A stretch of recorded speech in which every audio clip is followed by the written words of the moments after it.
Саламатсыздар ма? Құрметті білім алушылар. Бүгінгі өтетін алғашқы дәріс сабағымыздың тақырыбы Қазақстан Республикасының Конституциясы мемлекет және қоғамның негізгі заңы. Қазақстан Республикасының Конституциясы еліміздің құқықтық жүйесінің іргетасы, мемлекет пен қоғамның саяси, әлеуметтік және құқықтық дамуының негізгі бағытын айқындайтын басты құжат. Ол азаматтардың құқықтары мен бостандықтарын, мемлекеттік биліктің ұйымдастырылуы мен қызметін, сондай-ақ Қазақстанның тәуелсіздігі мен тұтастығын қамтамасыз ететін заңдық негіз болып табылады. Дәріс мақсаты: Қазақстан Конституциясының мазмұны мен мәнін, оның қоғамдағы және мемлекеттің құқықтық жүйесіндегі алатын орнын түсіндіру, Конституцияның белгілері мен заңи қасиеттерін, негізгі қағидалары мен функцияларын ашып көрсету. Конституцияның түрлері мен оны қабылдау, өзгерту тәртібін талдау, сондай-ақ Қазақстан Конституциясының даму кезеңдерін зерделей отырып, қазақстандық конституционализмнің ерекшеліктерін айқындау. Дәрістің міндеттері: Конституция ұғымын, оның мазмұнын және құрылымын түсіндіру. Қазақстанның Конституциясының заңдық белгілері мен қасиеттерін ашып көрсету. Конституцияның қоғамдағы және мемлекеттегі негізгі қызметтерін талдау. Конституцияның түрлерін, оны қабылдау мен өзгерту тәртібін қарастыру. Қазақстандағы конституциялық дамудың тарихи кезеңдерін зерделеу. Конституциясының адам мен азаматтың құқықтары мен бостандықтарын қорғаудағы рөлін түсіндіру. Қазақстандық конституционализмнің ерекшеліктері мен маңызын айқындау. Дәрістің өзектілігі: Қазақстан Республикасының Конституциясы мемлекеттің негізгі заңы, ол билік тармақтарының жүйесін, азаматтардың құқықтары мен бостандықтарын айқындайды. Конституцияны зерделеу құқықтық сананы қалыптастырып, құқықтық мемлекет пен азаматтық қоғамды нығайту үшін аса маңызды. Құрметті білім алушылар, бүгінгі дәрістің жоспары 4 сұрақтан тұрады. Бірінші сұрақ: Конституцияның түсінігі және оның мәні. Екінші сұрақ: Конституциясының өзге актілерден ерекшеліктері, заңи қасиеттері. Үшінші сұрақ: Конституцияның негізгі белгілері, қағидалары, функциялары. Төртінші сұрақ: Конституциясының дамуының кезеңдері. Дәрістің бірінші сұрағы Конституцияның түсінігі және оның мәні бойынша мазмұнмен өздеріңізді таныстырайын. Конституция латынның конститутио құрылым, негіздеу деген сөзінен келіп шығады, яғни мемлекеттің негізгі заңы. Ол мемлекеттің құрылымын, билік жүйесін, мемлекеттік органдардың құзыретін, олардың өзара қарым-қатынасын, сондай-ақ азаматтардың құқықтары мен бостандықтарын және қоғамдағы негізгі құқықтық қатынастарды белгілейді. Конституция мемлекеттің саяси, құқықтық жүйесінің қаңқасы. Ол тек құқықтық акт қана емес, сонымен бірге қоғамның болашақ даму бағытын айқындайтын саяси бағдарлама. Конституция қоғам мен мемлекеттің құқықтық дамуының ең жоғары деңгейдегі көрінісі. Оның мәні мынада: біріншіден, халық еркін білдіреді. Қазақстан Республикасының Конституциясы бүкіл халықтық референдум арқылы қабылданды 1995 жылғы 30 тамыз. Демек, оның заңдық күші халықтың еркімен тікелей байланысты. Екіншіден, жоғары заңдық күші бар. Конституция барлық заңдар мен өзге де нормативтік құқықтық актілердің негізі әрі өлшемі. Ешбір заң Конституцияға қайшы болмауы тиіс. Үшіншіден, тікелей қолданылатын акт. Конституция нормалары арнайы заңдар болмаса да, құқықтық қатынастарды реттеуге қолданылады. Төртіншіден, мемлекеттің негізгі қағидаларын айқындайды. Мысалы, Қазақстан өзін демократиялық, зайырлы, құқықтық және әлеуметтік мемлекет ретінде орнықтырды. Бесіншіден, азаматтардың құқықтары мен бостандықтарын бекітеді. Конституцияда адамның негізгі құқықтары, бостандықтары мен міндеттері халықаралық стандарттарға сәйкес белгіленген. Конституцияның әлеуметтік саяси мәні мемлекеттің тұрақтылығын қамтамасыз етеді. Қоғамдағы әділдік пен теңдіктің кепілі болады. Билік пен халық арасындағы өзара сенімді нығайтады. Қазақстанның халықаралық беделін арттырады. Қазақстан Республикасының Конституциясы 1995 жылғы 30 тамызда бүкіл халықтық референдумда қабылданған. 9 бөлімнен 99 баптан тұрады. Қазақстан халқының мүддесін білдіретін негізгі құқықтық құжат ретінде, ол елдегі барлық заңдардың бастауы болып саналады. Қазақстан Республикасының 1995 жылғы Конституциясы 2022 жылғы енгізілген өзгерістерден кейін мынадай құрылымнан тұрады.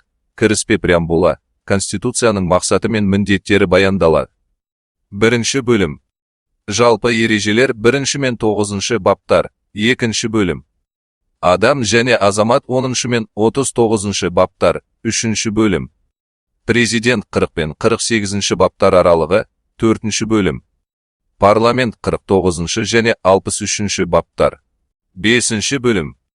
Үкімет 64 пен 70 баптар. 6 бөлім. Конституциялық сот 71 мен 74 баптар. 7 бөлім. Соттар және сот төрелігі 75 пен 84 баптар. 8 бөлім. Жергілікті мемлекеттік басқару және өзі басқару 85 пен 89 баптар. 9 бөлім. Қорытынды және өтпелі ережелер 90 баптан бастап 99 баптар. Екінші сұрақ Конституциясының өзге актілерден ерекшеліктері, заңи қасиеттері, Конституцияның ерекше жолмен қабылдануы, яғни референдум арқылы. Жоғарғы заңдық күшінің болуы, барлық заңдар Конституцияға сәйкес келуі тиіс.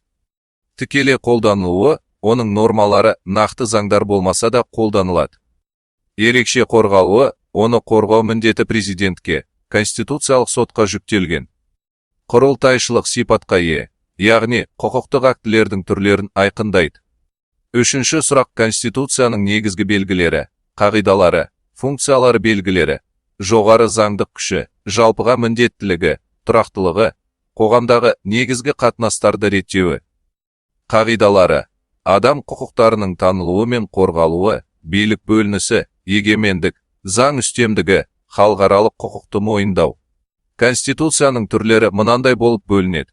Нысаны бойынша, жазылған және жазылмаған, өзгерту тәсілі бойынша, қатты қатаң және жұмсақ икемді. Қабылдау тәртібі бойынша, сыйға тартылған және халықтық референдум, парламент, құрылтай жиналысы арқылы. Мазмұны бойынша, шынайы және шынайы емес, әрекет ету мерзімі бойынша, тұрақты және уақытша. Қазақстан Конституциясын өзгертіп, толықтырудың тәртібі. Қазақстан Конституциясына өзгерістер екі жолмен енгізіледі. Бірінші, парламент палаталарының бірлескен отырысында әр палата депутаттарының кемінде 4-тен 3 бөлігі дауысымен. Екінші, республикалық референдум өткізу арқылы. Қазақстан өз басынан 4 конституцияны өткерді. 1937 жыл, 1978 жыл, 1993 жыл, 1995 жыл. Төртінші сұрағымыз, Қазақстан Республикасы Конституциясының дамуының кезеңдері жайлы. Бірінші кезең, 1990 жыл мен 1993 жылдар аралығы. Қазақ Кеңестік Социалистік Республикасының Конституциясы кезеңі.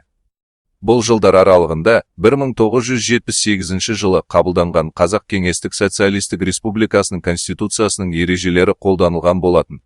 Екінші кезең 1993 жыл мен 1995 жылдар аралығындағы тәуелсіз Қазақстанның алғашқы конституциясы. Үшінші кезең 1995 жылдан қазіргі уақытқа дейін бүкіл халықтық референдумда қабылданған қолданыстағы конституция. Қазақстан Республикасы Конституциясына енгізілген өзгерістер мына жылдарды қамтиды. 1995 жылы қолданыстағы конституция 30 тамызда референдум арқылы қабылданды. 1998 жылы 19 өзгеріс енгізілді. Президенттің өкілеттігі 5 жылдан 7 жылға ұзартылды.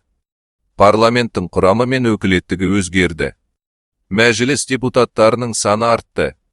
2007 жылы 30-дан астам өзгеріс енгізілді. Президенттің өкілеттігі 7 жылдан 5 жылға қысқартылды. Мәжіліс толығымен партиялық тізім бойынша сайланатын болды. Үкіметті жасақтауда парламенттің рөлі күшейді. 2011 жылы нақты бір түзету енгізілді, яғни президенттік сайлау мерзімін анықтау мәселелері. 2017 жылы 26 өзгеріс енгізілді. Президенттің бірқатар өкілеттіктері парламент пен үкіметке берілді. Билік тармақтар арасындағы теңгерім нығайтылды. 2022 жылы референдум арқылы 33 өзгеріс енгізілді. Президенттің өкілеттігі 7 жыл болып өзгертілді, және бір мерзімге ғана сайланатын болды. Конституциялық сот қайта құрылды. Өлім жазасы жойылды. Мәслихаттар аралас жүйемен сайланатын болды. Жер және табиғи ресурстар халыққа тиесілі деп нақтыланды. Дәріс бойынша пайдаланылған қайнар көздер мен әдебиеттер тізімі. Қазақстан Республикасының Конституциясы. Қазақстан Республикасының мемлекеттік тәуелсіздігі туралы Қазақстан Республикасының Конституциялық заңы. 1991 жылғы 16 желтоқсан. Қазақ КСР мемлекеттік егемендік туралы декларация. Қазақ КСР жоғарғы кеңесінің 1990 жылы 25 қазан. Ғайрат Сапарғалиевтің Қазақстан Республикасының конституциялық құқығы атты оқулығы. Алматы. 2013 жылсы. А. Иманбердиевтің Қазақстан Республикасының конституциялық құқығы атты кітабы. Шымкент 2018 жыл. Құрметті білім алушылар, назар салып тыңдағандарыңызға рахмет. Осымен біздің кезекті дәріс сабағымыз аяқталды.